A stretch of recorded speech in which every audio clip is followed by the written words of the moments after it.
Então, a gente vai escutar agora um pouco da experiência que o professor Gilson teve na pesquisa dele de doutorado. O professor Gilson Valmor Damer, ele concluiu a graduação dele em agroecologia em 2011, na UFPR, setor litoral, em Matinhos, aos 41 anos de idade. Em 2002, iniciou um mestrado no programa de pós-graduação em Ciência do Solo, na UFPR, e também começou a sua carreira como docente, atuando por 2 anos como professor substituto no curso, onde se graduou. No início de 2014, concluiu o mestrado e no mesmo ano começou o doutorado, também na Ciência do Solo. Em agosto de 2014, assumiu o cargo de professor efetivo no curso de licenciatura em Educação do Campo, Ciências da Natureza, na UFPR, no setor litoral, em Matinhos. Concluiu o doutorado em 2018, defendendo a tese Diálogos de Saberes Etnopedológicos Multiculturais com agricultores tradicionais do Vale do Ribeira. Atualmente está na coordenação do curso de Licenciatura em Educação do Campo, Ciências da Natureza, e coordena projetos de extensão e pesquisa voltados para promover diálogos de saberes etnopedológicos que buscam construir conhecimentos agroecológicos para a conservação do solo e contribuir na formação de educadores do campo e agroecólogos. Então, professor Gilson, o senhor está preparado já? Estou. Então, passo a palavra para você. Bom, primeiro, agradecer o convite, né, do pessoal do programa Solos na Escola. É muito bom conseguir conversar sobre o que a gente trabalha, o que a gente estuda, né? É uma experiência diferente, como a Andressa já colocou no início, colega de trabalho, né, Andressa? A gente trabalha junto no curso, de falar num público virtual. Então, me desculpe algum equívoco, né? E agradeço a participação dos ouvintes. E para nós é um termo caro, né? Um tema caro para a gente poder dialogar. Eu vou tentar continuar o que a Valéria apresentou, numa experiência um pouco diferente, porque a proposta que eu trabalhei no meu doutorado e depois o que eu trabalho junto com a minha atuação como educador do campo, ela veio numa outra lógica, num outro viés. A ideia, a princípio, era fazer algo muito semelhante ao que a professora Valéria apresentou para nós, fazer um levantamento, né, etnopedológico, um levantamento pedológico com as comunidades tradicionais do Vale do Ribeira, onde o curso de Educação do Campo tinha uma turma itinerante, onde a gente se reunia com um grupo de educadores e ia lá trabalhar todos os finais de semana, né, durante 4 anos, para poder trabalhar com a formação de professores para as escolas do campo.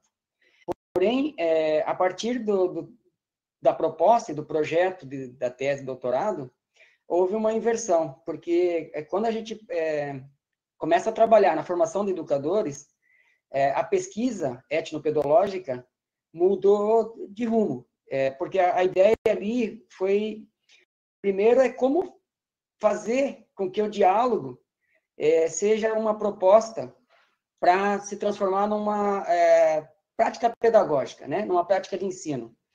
E aí eu abro aqui a fala colocando o significado ou o sentido do que é o diálogo, né? Do que a gente tem como diálogo. Porque há muita confusão no sentido do diálogo, parece que uma conversa, uma interlocução entre duas ou mais pessoas é um diálogo. Mas não, o diálogo é essa troca e compartilhamento de significados. Ou seja, a gente só consegue dialogar se a gente compreender, de certa forma, o que o outro está falando. Então, nós precisamos compartilhar o sentido. A gente precisa entender de forma conjunta o que todos estão dizendo. E aí, o diálogo entra num outro patamar. Entra num patamar de formação, né?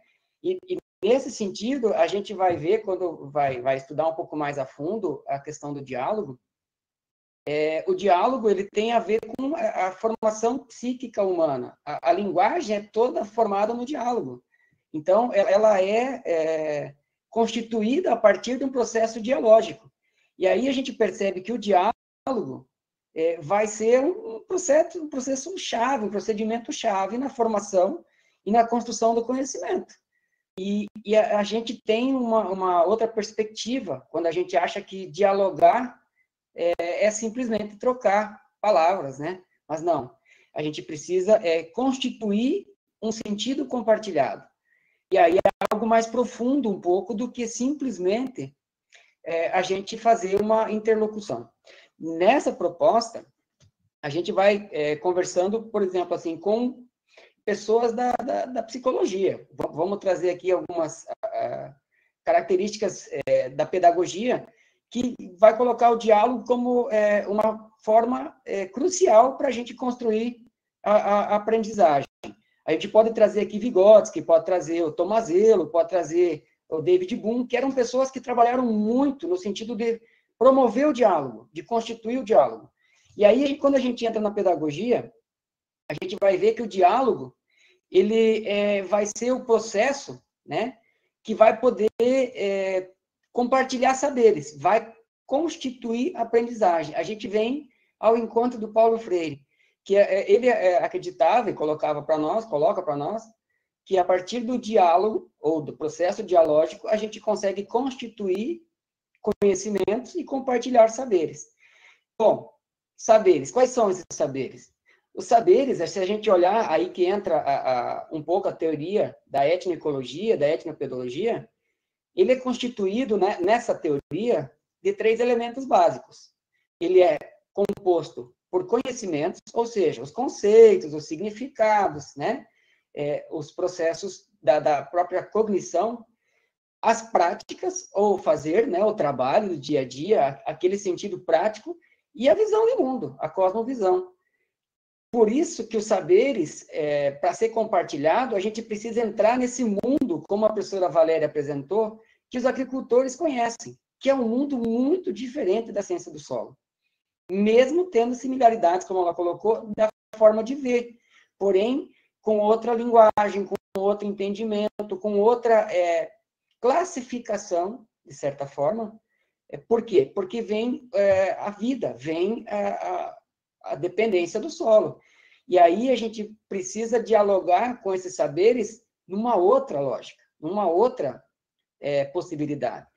Quando a gente chegou para trabalhar com as turmas da educação do campo, aqui da UFPR, setor litoral, lá no Vale do Ribeira, a gente encontrou comunidades quilombolas, comunidades indígenas, comunidades de colonos alemães, suíços, franceses. Agora, vocês imaginam ter que trabalhar na formação de educadores, tudo na mesma turma, com essa diferença de visão de mundo e de linguagem. E aí, quando a gente começou a trabalhar no diálogo de saberes, a partir de um tema, que para nós o tema foi solos, em função da minha formação, começou a ter uma sintonia, ou um compartilhamento, né? Uma visão conjunta do que o solo representa para a vida das pessoas, para o sustento das pessoas, para a vida de quem vivia naquela região, de quem vive naquela região. E aí que o diálogo se tornou o potencial para a gente poder trabalhar na formação dos educadores do campo. Porque se a gente entra diretamente com os conceitos da ciência, a gente começa a trabalhar com os conceitos da biologia, vai ter um estranhamento. Primeiro que é muita abstração para a gente poder colocar todos os conceitos. E segundo, é que esses conceitos não vêm do mundo que esses estudantes vivem. E aí, no trabalho da tese de doutorado, a gente optou por fazer práticas de pesquisação, né? Ou da Betiolan, ou da pesquisa participante, como do Carlos Brandão. Para quê? Para que a gente começasse a fazer, eu coloquei o nome de autoetnografia. Isso é um nome que eu coloquei para a gente, um conceito que eu coloquei para a gente poder se entender lá naquele processo. E aí, cada estudante foi fazer esse levantamento dos solos a partir da sua família, das suas origens, para depois a gente fazer uma troca. E uma coisa que surpreendeu nesse movimento foi que eles perceberam que eles mesmos não sabiam desse conhecimento, desses saberes etnopedológicos da sua família. E aí, a gente, na sala de aula, nos momentos de troca, de diálogo, percebeu, isso foi muito interessante, que as gerações estavam perdendo esses saberes ao longo do tempo. e não estavam tendo também acesso aos saberes científicos, ao conhecimento científico. Então, ficou um vácuo, né? Ficou um vazio, no sentido de saberes sobre solos, com pessoas que viviam da agricultura, que são agricultores, e que trabalham nas escolas do campo. Então, para vocês perceberem o quanto que o diálogo de saberes foi importante naquele momento para que valorizasse o conhecimento local, o conhecimento tradicional, e que aquilo começasse a entrar como prática de ensino, prática pedagógica, para esses futuros educadores do campo. Quando a professora Valéria coloca, né, que são outros nomes, são outras características que eles observam, e uma outra linguagem para algumas características semelhantes, começou a fazer um link e começou a fazer uma integração com as propriedades, as características, né, que a pedologia, a ciência do solo, utilizam para fazer a descrição dos perfis dos solos. E, nesse momento, a gente conseguiu montar na turma, com 68 estudantes, um saber compartilhado, uma forma de descrever o solo, tanto pelo conhecimento local, pelo saber local, pela descrição local, como também pela descrição científica. E a gente começou a construir processos de ensino de ciências, física, química, biologia, a partir desses saberes, a partir de um saber compartilhado, a partir de uma sintonia, né? E esse foi o maior potencial do diálogo de saberes na formação desses educadores dos solos, ou educadores do campo, quando a gente partiu de uma temática central, que é o solo. Nesse processo, ele é um pouco diferente do que a ciência geralmente utiliza, que seria a discussão, né? O debate a partir da argumentação, em cima de um conhecimento já estruturado. No diálogo de saberes, não, a gente precisou, primeiro, constituir um conhecimento compartilhado, e aí fazer essa sintonia, essa visão compartilhada dos solos, para construir um conhecimento novo. Na ciência, geralmente, há um debate, há uma discussão entre conhecimentos opostos, até um prevalecer em função da argumentação, em função de alguém com uma melhor argumentação. Um dos conhecimentos, geralmente, vai perder algumas coisas, né? Vai dar predominância a outro. No diálogo, não, a gente sai com todos ganhando, né? É claro que nem sempre isso acontece, porque para chegar nesse processo de diálogo, é preciso romper alguns conflitos, algumas opiniões, da certeza de cada um da sua visão de mundo, qual que é mais importante. Mas quando você consegue chegar numa sintonia, chegar num processo de saber compartilhado, ou de uma visão de mundo, de certa forma, compartilhada, você sai com um conhecimento novo. E aí que a gente percebe o quanto que o diálogo de saberes pode fazer esse link entre a diversidade cultural, especialmente num curso de educação do campo, onde tinham lá 12 ou 15 identidades, origens culturais que cada um assumia, né? E que precisavam dialogar, porque o foco ali era o ensino de ciências por dentro da educação do campo, por dentro dessas diferentes visões de mundo. E é aí que entra o quanto o Paulo Freire chama, né, da construção crítica do conhecimento, ou seja, o pessoal passou a ver que o saber tradicional também tem valor por dentro da escola. E aí esses processos apareceram em trabalhos de TCC, apareceram em trabalhos de estágio, onde vários começaram a fazer levantamentos de etnobotânica, etnobiologia, etnomatemática, inclusive, etnoastronomia, para poder trabalhar com conhecimentos da ciência por dentro da escola, valorizando o saber local. O quanto que o papel do diálogo nesse processo foi importante para trabalhar com a formação do educador. E eu acho que esse o papel fundamental aqui que a gente está trabalhando na educação em solos. Como é que a gente vai constituir uma nova relação, né, dos técnicos, dos extensionistas, dos estudiosos em solos, com o agricultor que está lá usando diretamente o solo, e que eles possam compartilhar conhecimento e construir um conhecimento conjunto. E é nesse processo que entra muito forte o diálogo a partir da etnopedologia. A etnopedologia tem a capacidade de ligar essa fragmentação histórica das ciências. Então, dentro das ciências agrárias, aquilo se distribui, zootecnia, né, fitotecnia, ciência do solo, várias ciências, várias áreas científicas que vão entrar para poder estudar as ciências agrárias, sociologia rural, e assim vai. Quando veio a etnicologia, né, aqui eu coloquei Toledo e Barreira Bassols, que vem para fortalecer a agroecologia, ela traz uma metodologia que é possível utilizar, não é a única, eu estou colocando aqui como uma possibilidade, e dentro de uma forma mais específica, a etnopedologia para trabalhar com o tema solos.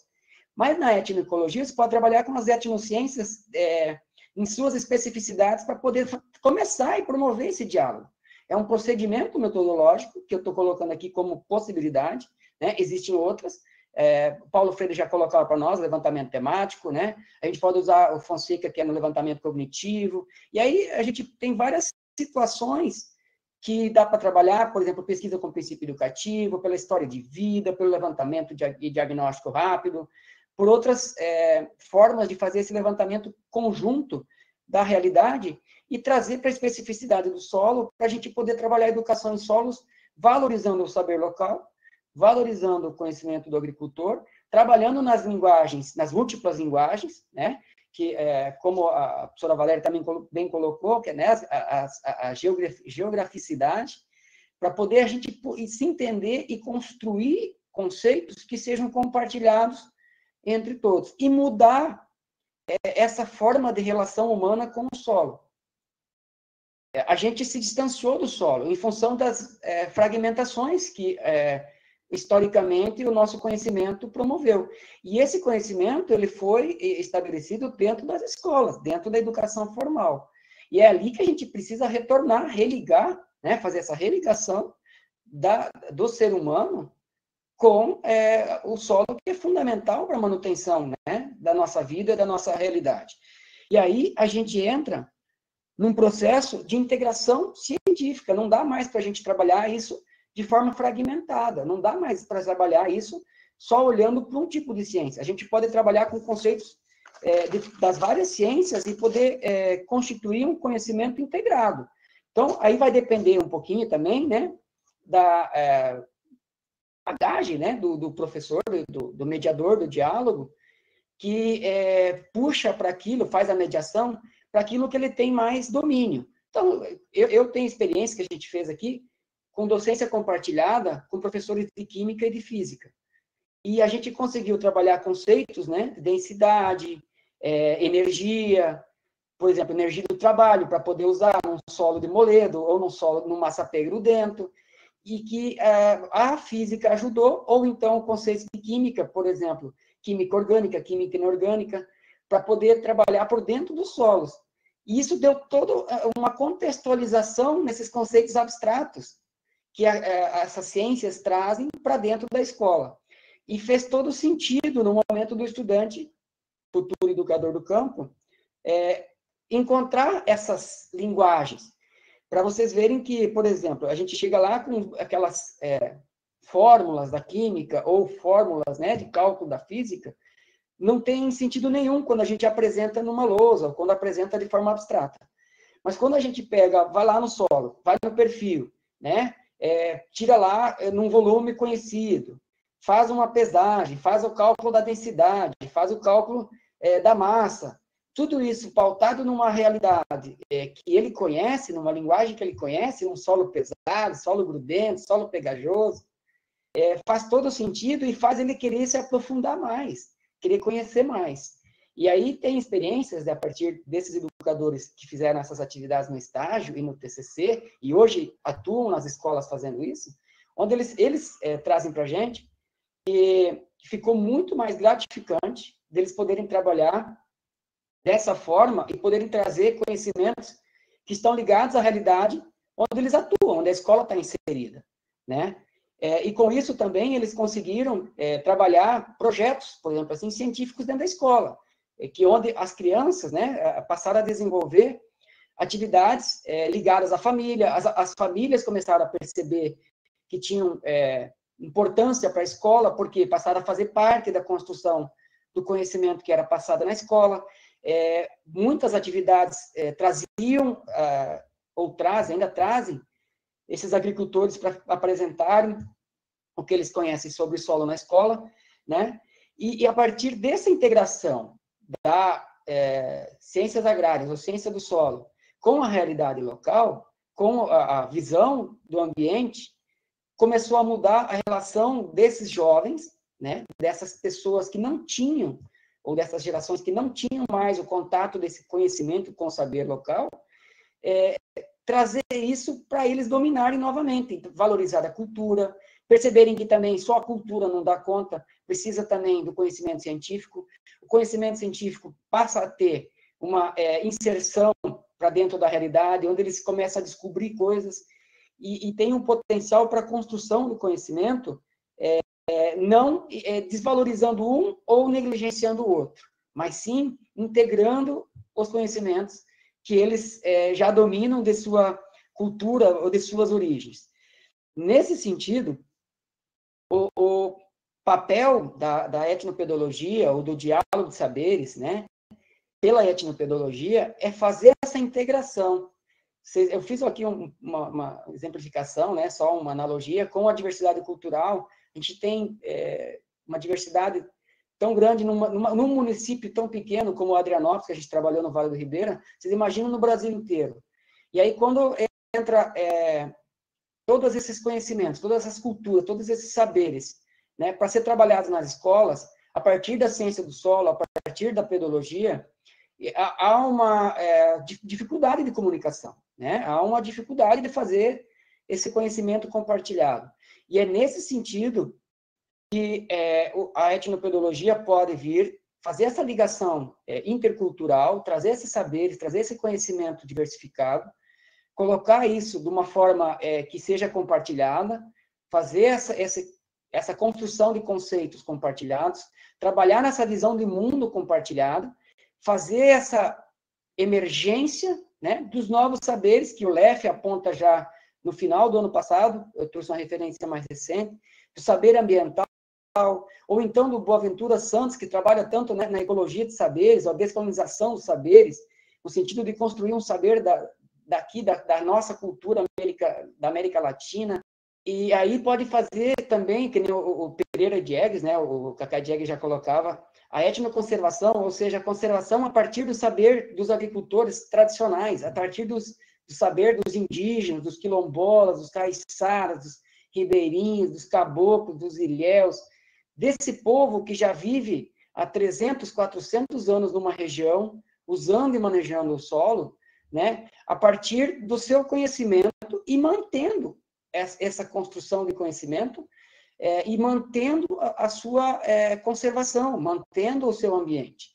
Tanto que hoje, vocês têm um livro bem interessante, que quem quiser se aprofundar um pouco mais, da memória biocultural, né, de Toledo e Barreira Bassols, que eles vão colocar lá que é confluente, ou aonde estão essas comunidades tradicionais, são aonde foram instaladas as unidades de conservação. Então, não é por acaso, não tem uma coincidência.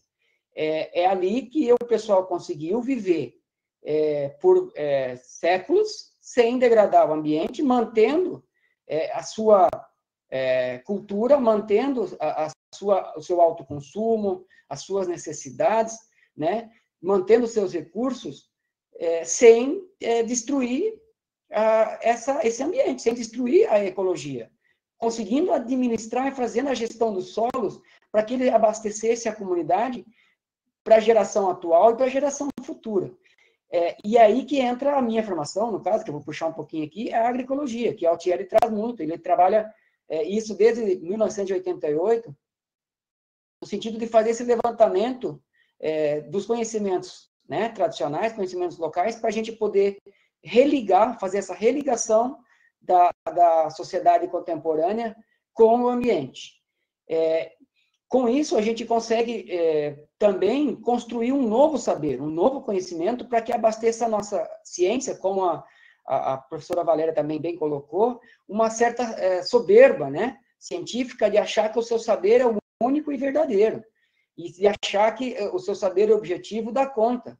Mas existe mais coisas aí, porque com todo o conhecimento que a gente tem, com toda a formação técnica que a gente tem, por que ainda acontece a degradação do solo e por que ainda acontece a degradação ambiental? Então, tem alguma chave que a gente precisa virar, precisa colocar algo a mais aí, né? E aí, essa religação, que a gente chama aqui dessa consciência pedológica, né?